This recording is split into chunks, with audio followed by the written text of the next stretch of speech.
I got some tools this week. Well, I get tools every week, but I got some tools this week, and I figured I'd go ahead and film this, show you what I got.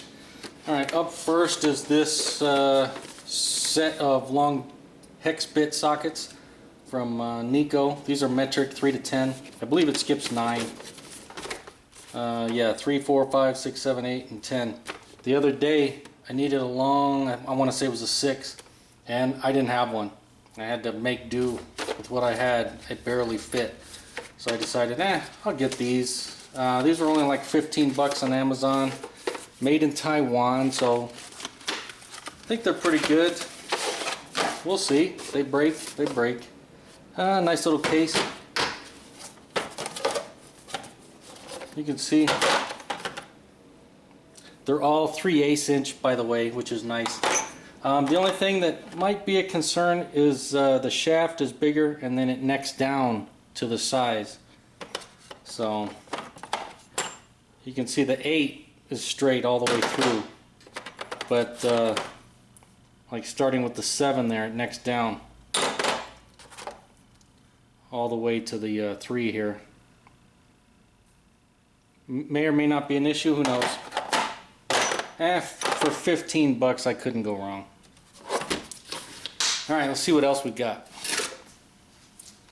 Alright, up next I got this set of pliers from Vampire Tools. These are actually called Pliers. These are all made in Japan. And basically they're used to get damaged screws out. You can see that the way the tip is designed, it's designed to reach in there and grab broken screws and you can take them out. I just got the set of 4. I got them off Amazon. So you get like the lineman type pliers, you get the needle nose, you get these smaller pliers that have a spring on them, and they all have that similar tip where they're designed to, I don't know, can you see that? Where they reach around and grab onto screws. Yeah, even the little one, little set of pliers. Nice to have if you get a screw that's damaged and stuck in there. You can just reach in there, pick the appropriate size, and pull them out. Tell you what, when you grab a set of these, you know these things are well built. These are definitely a good tool. You don't want to have to use them, of course, because that means you got a damaged fastener there. But at least when you come across that, you got the right tool. I got a couple of tools from Lisle, as you can see here. I got this shaft seal puller, part number 58430. This one doesn't say where it's made. I suspect it's made in the US, but I could be wrong. Doesn't say. And then I got an exhaust removal pliers. And this one's made in the US, part number 38350. You know Lisle makes good stuff. As you can see with them out of the package, this makes pulling rubber exhaust hangers off nice. Just put it in there and pops it right out. Nice tool to have. And then this is a seal puller designed to go next to shafts. Comes with a couple different tips. These are usable, or expendable I should say, so you will tear them up. So at least it comes with a spare. And yeah, just put it in there next to it, put that, adjust that, and pop it out. Up next we got some GearWrench sockets, because you know I don't have enough sockets. These are the 1/2 inch, 49 piece. It has SAE and metric. They're all 6-point. You get short and deep. Obviously these are the, this is the model number 80700P, which means you get the 120 XP, so 120 position ratchet. A couple of extensions and a universal. Now let's open it up, see what we got. Oh, but first, oh, made in Taiwan. Alright, and like the other GearWrench stuff I own, comes in a case, decent little case.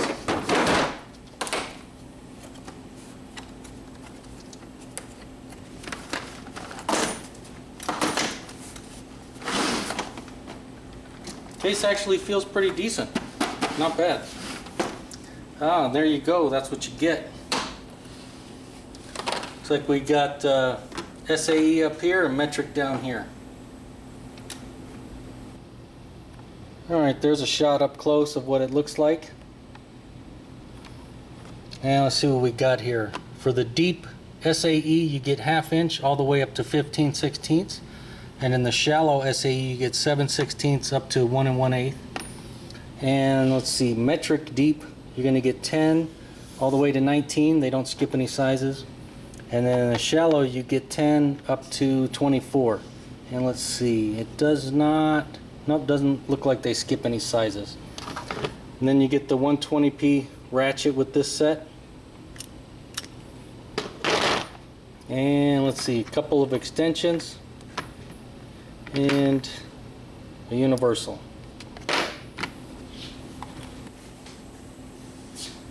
I like GearWrench. I have the 3/8 and the 1/4 inch. I've been using it for a while. I know they have the shallow broach design here, but I like them. I have no issue with them. The numbers are stamped pretty large on most of them, which is nice.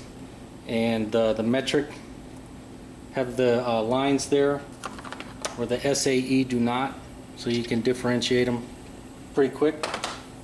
Not a huge deal, but I don't know, I like using them, and so that's why I wanted a set of 1/2 inch. I know some guys, they like to only use 1/2 inch in impact, and that's fine. If you want to do that, fine, go for it.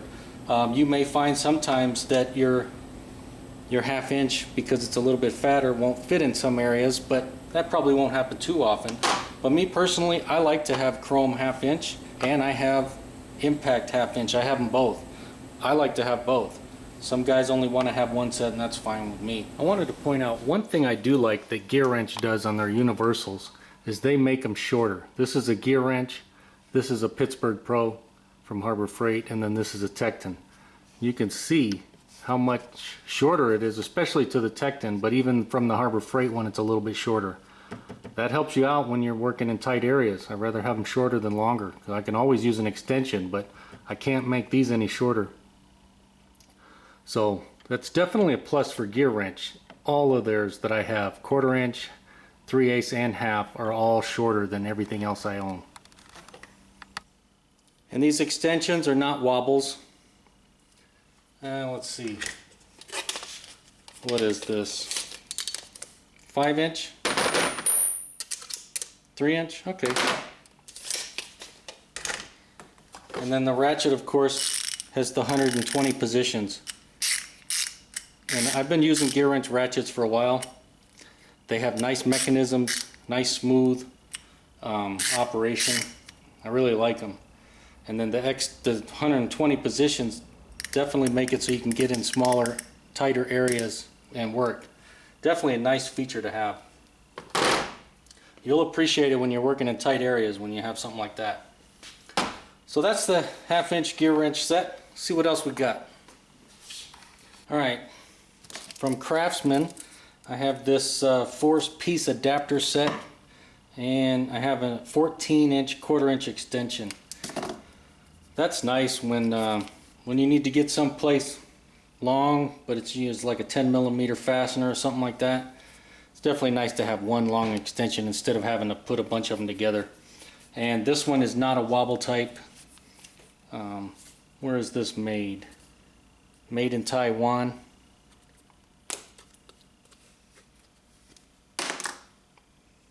So, well, looks like an extension. Be nice if Craftsman still made their stuff in the US, but. And then this is just your run-of-the-mill 4-piece adapter. 1/4 to 3/8, 3/8 to 1/2 inch, 3/8 to 1/4, and 1/2 to 3/8. This one is made in China. Nothing special about them. I had to replace ones that I've lost. I've lost a couple of them now. I think I'm down to 2 out of 4 or 5. So that's all. I just needed a replacement. I know you guys have seen this before. I did a video on it. The Snap-on 3/8 inch tech angle torque wrench. I ended up buying a 1/4 inch one.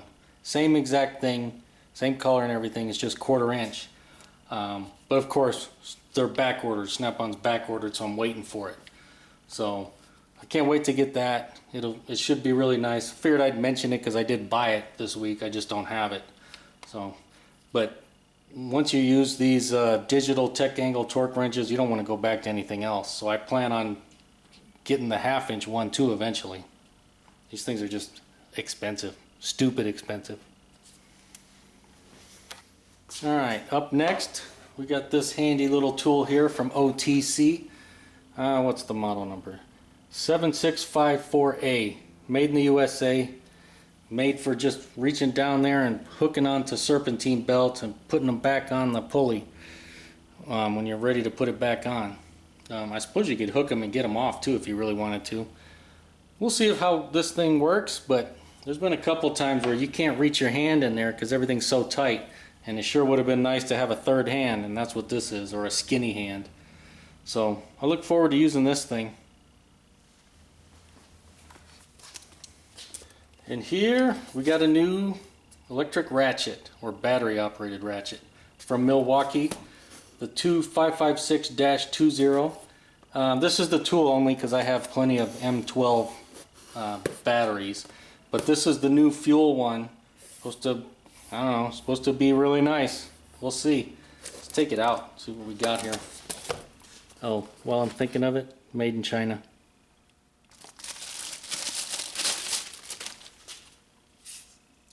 And there she is. That's what she looks like. 1/4 inch ratchet, the new fuel brushless design.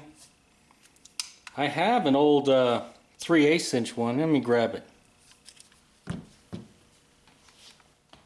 Alright, here's the older one next to the new one. Put a new battery in there. It's got this little lockout.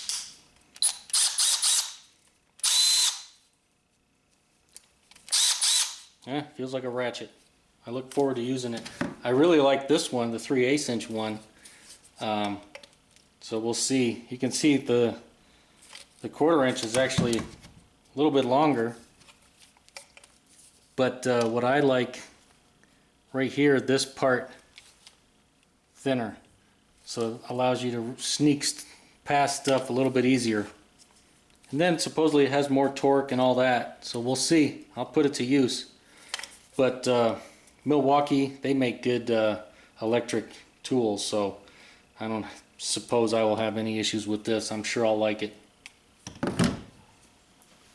Alright, and last but not least, I went to Harbor Freight and I couldn't help myself. I bought the new 3-ton Daytona jack, the DJ30000. This is the one that Snap-on sued them over, and I guess Harbor Freight prevailed in that case. One of my 2 jacks that I have went out, had the thing for like 20 years, so it was time to replace it. And I figured I'd give this thing a try. And let me tell you, this thing is a beast. It's really nice. And there you can see it next to my other jack, an Arcan. I like that jack. It's a good jack, but you can just tell this thing is better. I mean, just from the first time you move these around, the Daytona is just so much smoother, and that's just glides like butter. This, now that I use this Arcan one, it feels like I'm dragging it on the ground. And then if you look at the, let's look at how it pumps up. Go all the way up. 1, 2, 3. We'll just do three pumps. Now we'll do 3 pumps on this one.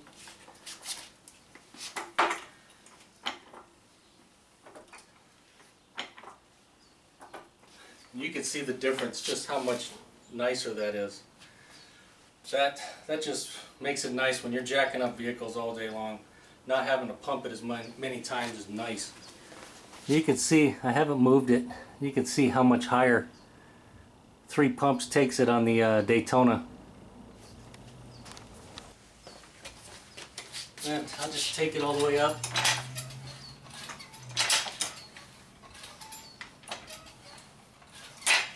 That's all she's got on that one.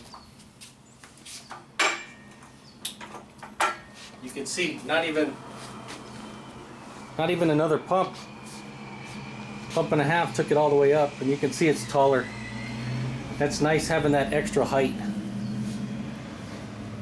You can see, looking from the back in the R-can, you can see the twin pistons right here that help it lift fast.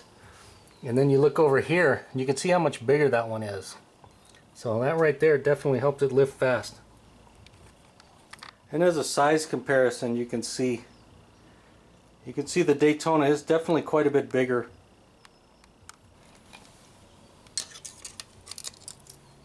You can see this one is pretty much right at 4 inches right there at its lowest setting. And then we'll come over here, we'll measure right at the corner, which is at its highest point. We're right about 3 3/4, maybe a hair over 3 3/4. So slightly lower. That's nice when you're trying to jack up lowered cars. Well, there you go. I hope you enjoyed this week's little tool haul. And as always, if the video helped you out or you liked it, make sure to give it a thumbs up. Thanks for watching.